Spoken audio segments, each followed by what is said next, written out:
Ara us presento l'Àngela Velasco, que és infermera de la unitat de Consell Genètic de l'Institut Català d'Oncologia de Girona i que ens parlarà més d'aspectes o problemes o plantejarà problemes a més d'aspecte psicològic. Gràcies, Àngela.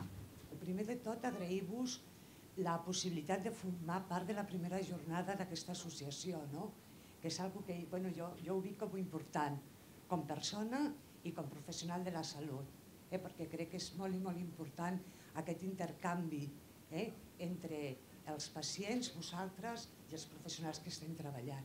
Per una altra banda, me van dir que parlés de lo que era l'afrontament, com ho afrontem tant a nivell de l'individu com a nivell del grup, com a nivell de la família. Per això jo el primer que he fet és dir, què tenim? Ens ha caigut a sobre, tenim un diagnòstic. Ens han dit que estem diagnosticades del síndrome de Lynch. I ara què?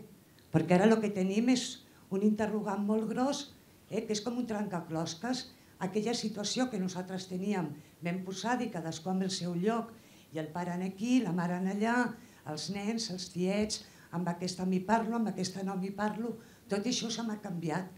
Ha hagut una paraula i m'ha canviat tot. Ara el que tinc és un interrogant a la meva vida. Per tant, què és el que tinc? Jo tinc com a individu i ho tinc com a família. Tinc risc. M'ho han dit, estic a la consulta i què surt? Risc. Risc de què? Risc de tenir un càncer, si sóc una persona sana i el que sóc és un portador. Risc de tenir un altre càncer si ja he tingut un i ja estic diagnosticat. Risc ara, però, i d'aquí 2 anys, i d'aquí a 5, i d'aquí a 10? Com anirà això? Tinc jo més risc que un altre? Què passarà si jo tinc un fill? Com ho transmetré? Quines opcions puc tenir per fer-ne alguna cosa? Puc tenir un paper proactiu? Això és el que jo veig a la consulta quan amb algú li diuen. Jo sóc una persona sana, m'ha caigut una pregunta i ara tinc totes aquestes. I els meus fills? Us han explicat, segur que a la consulta 1000 vegades, com funciona. És una herència autosòmica dominant. Què vol dir això? Vol dir que és com una loteria. Tant te pot caure com no te pot caure. I per què aquest fill sí i aquest altre no? Puc fer alguna cosa? Puc fer que els meus fills no heredin això? Per tant, estem parlant tot el rato de percepcions de riscos. Quan a algú li donen el resultat, què hi ha? Què hem medit? Què tenim? Hi ha un estudi fet, de los pocs que n'hi ha, sobre percepció de riscs amb aquelles persones amb les que han sigut diagnosticades de síndrome de Lynch, en el que veiem, en el moment en què se li dona el diagnòstic, tant la gent que porta la mutació com la gent que no és portadora de la mutació té la mateixa percepció de risc. Quan han passat aproximadament uns 3 mesos, aquesta percepció de risc de si jo tindré el càncer, si jo el desenvoluparé, baixa molt més amb la gent que té la mutació que amb la gent que no té la mutació. Per què? Perquè la gent que té la mutació entra en una dinàmica de coneixements, de suport, d'educació sanitària, de suport de proves, etc., que fan que aquesta percepció de risc que heu tingut en el moment en què se us ha fet el diagnòstic sigui baixada. Mentre que amb la gent que té la no mutació, la percepció de risc és, home, jo no tinc, no m'han diagnosticat, però soc d'aquesta família. I a mi no me fan la colonoscòpia. Com ho sabré jo si tindré un càncer o no? Quin és un altre aspecte molt i molt important de l'afrontament? Compartir la informació. De los pocs estudis que n'hi ha fet sobre com se comparteix la informació i què és el que més li preocupa a la gent, en tenim un en el que és de l'any 2011, en el que veiem que què és allò que més preocupa a les famílies, a la persona, quan ha de transmetre informació? Doncs el que més li preocupa no és com explicarà que això és hereditari o no als seus fills. El que més li preocupa amb aquesta gent és com enfronta als seus fills el fet de dir que poden o no tenir aquesta malaltia. No les preocupa massa com se transmet. Això les és fàcil d'explicar. Què és el que les és difícil d'explicar, sobretot? El risc que tenen aquesta transmissió. I, per tant, d'aquest treball, a part de diverses altres coses, la principal conclusió que es va treure amb totes les famílies estudiades va ser que els pares pensaven que una de les coses que podien fer els professionals i que fins ara no havien arribat era ajudar activament a donar aquesta informació als fills. Què els diguem? O almenys que diguem nosaltres a la unitat. Aquesta és la situació, si voleu veniu, us explicarem, però sou vosaltres que esteu fent aquesta informació a casa. Amb aquest estudi, una de les coses principals que sortia era això, compartir aquesta informació i que nosaltres us ajudéssim des de les unitats proactivament a fer aquesta transmissió de la informació. I amb això de compartir la informació, una vegada que tens el diagnòstic, quina responsabilitat tenim? Quin afrontament fem això? Perquè tenim dues coses a dins de les famílies. Un, aquells grups que són els propers, els meus fills, els meus pares, amb els que segurament mantindré una bona relació i me serà més o menys difícil, però tinc clar que he d'arribar-hi.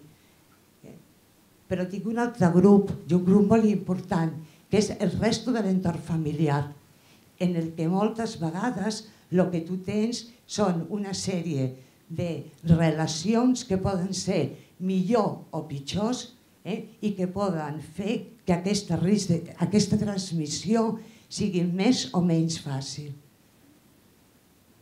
Quina responsabilitat sent la persona a l'hora de transmetre-ho? Si jo no me parlo amb la meva cunyada des de fa 10 anys, he de fer-li saber això ara. Què significa això? Jo quan parlava a la Sandra abans, a l'hora del cafè, li deia, mira, podíem haver fet les coses a mitges. Tu xerraves i jo anava passant les diapos.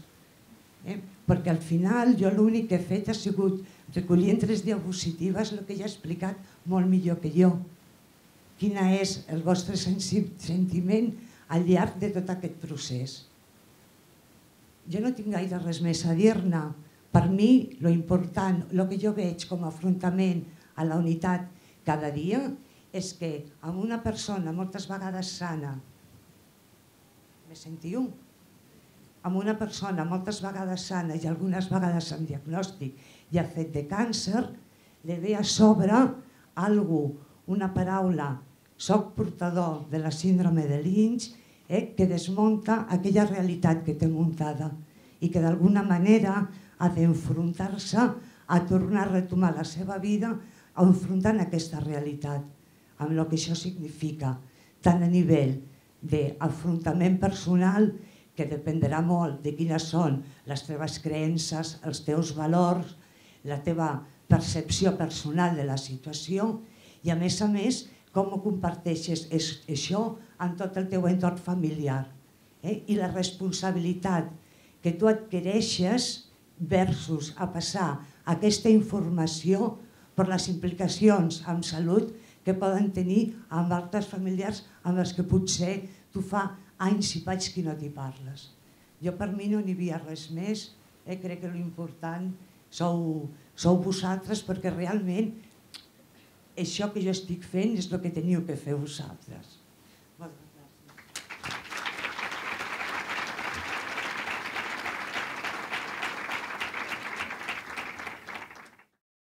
Si algú de la sala vol compartir alguna cosa, sí. Segons la teva experiència, a l'hora de compartir amb els altres membres de la unitat familiar, no els directes, sinó en tota la resta de la família, exacte, quin és el millor comportament? O sigui, si tu informes a altres persones, veus que aquesta persona no vol saber res, però té fills o altres persones que també poden estar afectades. Una vegada que tu t'han diagnosticat i te diuen que és una síndrome de Lynch, la persona ha de tenir molt clar la responsabilitat que té de passar aquesta informació. I per tant, prèvia a aquest diagnòstic ha hagut tot un assessorament que t'ha permès veure quina implicació tindria això en tota la família. I per tant, és com si el pas previ per mi seria el més important a l'hora de després no tenir problemes. Si jo abans de fer-me l'estudi tinc clar que en relació a aquest resultat he de traspassar aquesta informació i sé que amb la meva germana fa 10 anys que no m'hi parlo perquè ens van discutir el dia que es va morir no sé qui, i a mi me diuen que he de traspassar aquesta informació, jo he de començar a buscar quines eines tindré per a traspassar-la, per una banda. Per una altra, una vegada que tinc aquest resultat, jo com a persona tinc l'obligació de dir-li a la meva germana: escolta, Maria, tenim això a la família, he anat a la unitat, m'han dit, seria bo que hi anessis, i a partir d'aquí, què hem de fer? Que la persona es posi en contacte amb la unitat o la unitat es posi en contacte amb la persona si és així. Però una vegada que tu has traspassat aquesta informació, si la persona ve a la unitat, rebrà aquell assessorament que sigui necessari perquè ella pugui prendre una decisió. I aquesta decisió, si és una persona adulta, tu li podràs donar totes les eines perquè pugui decidir. Una altra cosa és que jo tingui 60 anys i no m'ho vulgui fer, i soc la teva germana, però tinc fills i els meus fills no tenen per què dependre de la meva decisió.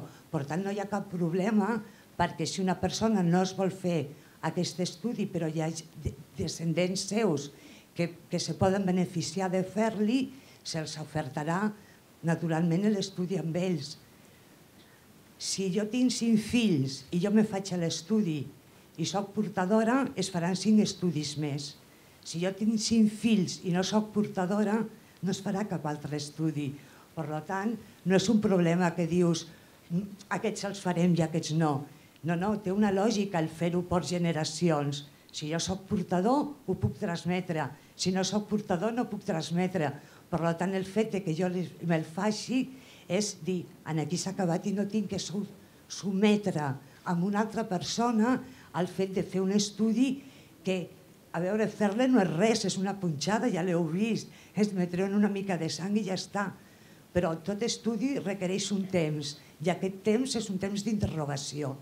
És un temps de si ho tindré, si no ho tindré, què faré, com ho faré, li explicaré al meu fill, etcètera. Per tant, no hi ha cap problema. O sigui, si una persona no ho vol fer, però hi ha descendència seva que se beneficiaria, se faria directament a la descendència. Lo important que aconseguiu que el familiar contacti amb la unitat, que pugui prendre la decisió una vegada que conegui tota la informació, hagi pogut rebre tota la informació. Després, si té 40 anys i no s'ho vol fer, no s'ho vol fer. S'ha acabat, no hi ha més. Gràcies. Jo, Àngel, abans m'han comentat, és una pregunta que sovint ens pregunten, és sobre l'estudi genètic en menors d'edat.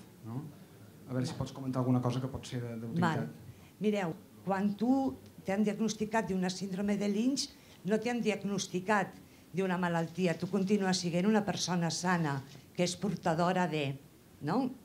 Per tant, quan has de fer l'estudi genètic, quan el resultat d'aquest estudi genètic te pugui comportar alguna cosa en relació a que tu puguis fer activament alguna cosa per la teva salut. És a dir, si jo tinc 10 anys i a la meva família hi ha un diagnòstic de síndrome de Lynch, jo sóc un nen sa. Si me fan l'estudi, per què me serveix? Per posar-me una etiqueta. No me serveix per res més. Jo als 10 anys no canviaré res. No canviaré.